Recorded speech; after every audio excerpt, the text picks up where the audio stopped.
पितरों की पूजा का स्थान आदि देवी देवताओं के मंदिर में नहीं होता है। आदि देवी देवताओं का पूजा स्थल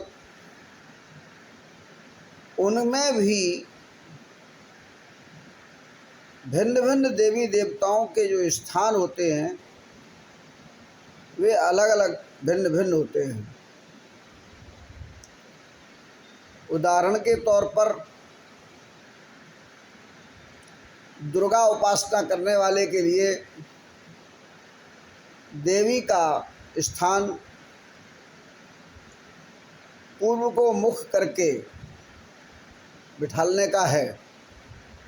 यदि महाशक्ति का कोई पूजन करता है तो पश्चिम को देवी का मुख होना चाहिए। नव दुर्गा में से किसी भी देवी की पूजा करता है तो पूर्वाभिमुख देवी का मुख होना चाहिए। और वहीं पर हनुमान जी जैसे रुद्र और भैरव जैसे उग्र देवताओं को भी अगर स्थान दे दिया जा रहा है तो उन्हें दक्षिणाभिमुख भी बिठाल सकते हैं। तथा राम जी का विग्रह उत्तराभिमुख उचित होता है, अनुकूल होता है। भगवान श्री कृष्ण का मंदिर भी स्थान उनका मुख वह उत्तर को भी हो सकता है और पूर्वाभिमुख श्रेष्ठ माना जाता है। अर्थात इसी प्रकार से और भी जो आदि देवी देवता हैं, भगवान भूतनाथ भोलेनाथ का स्थान मध्य भाग में केंद्र में होता है और उनका जो स्थापित स्थान है अर्थात योनि भाग है वह ईशान कोण की ओर उसकी दिशा होना चाहिए। इसी प्रकार से पितरों के लिए जो प्रश्न किया गया है, पितरों का स्थान भवन के पश्चिम और उत्तर के कोने में होता है। यज्ञादि कर्म में भी क्षेत्रपाल आदि का स्थान पश्चिम और उत्तर के कोने में रखा जाता है। तब अपने भवन में अपने क्षेत्र में रहने वाले अपने जो है देवता अपने पितृ उस स्थान पर सुख पाएंगे। अथवा भगवान के स्थान के बाहर अलग उनका स्थान दिया जा सकता है और वह स्थान भी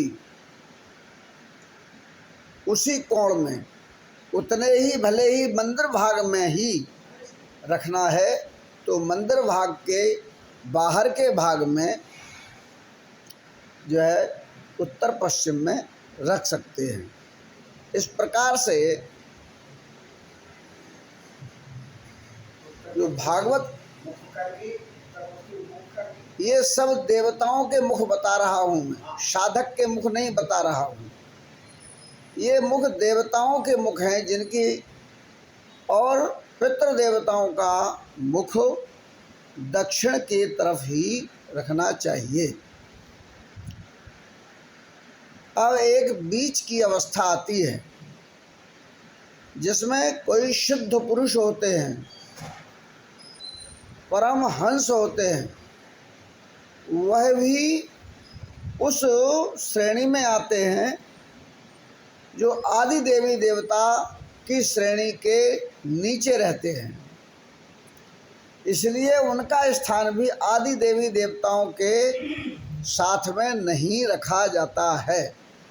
उनका स्थान भी अलग से बनाया जाता है और उसमें भी पश्चिमाभिमुख अथवा दक्षिणाभिमुख उनको अलग से स्थान देकर बिठालना चाहिए।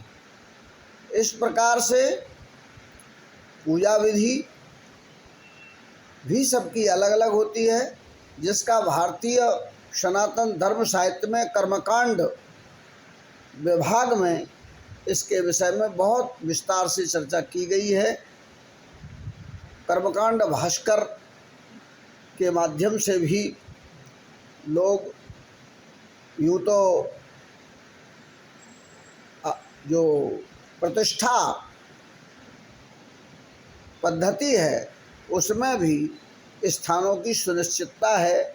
यज्ञादि में भी नांदी श्राद्ध प्रायश्चित विधान के रूप में पितरों को पहले पूजा जाता है, लेकिन यज्ञ मंडप के बाहर ही उनकी पूजा होती है। यज्ञ मंडप के भीतर उनका वहाँ स्थान सुनिश्चित नहीं किया जाता है, और इसीलिए पश्चिम से हर यज्ञ में जो द्वार होता है प्रवेश का, वो पश्चिम से होता है। इसीलिए पश्चिम में प्रवेश करते ही लेफ्ट साइड बाएं हाथ पर क्षेत्रपाल का स्थान दे दिया जाता है।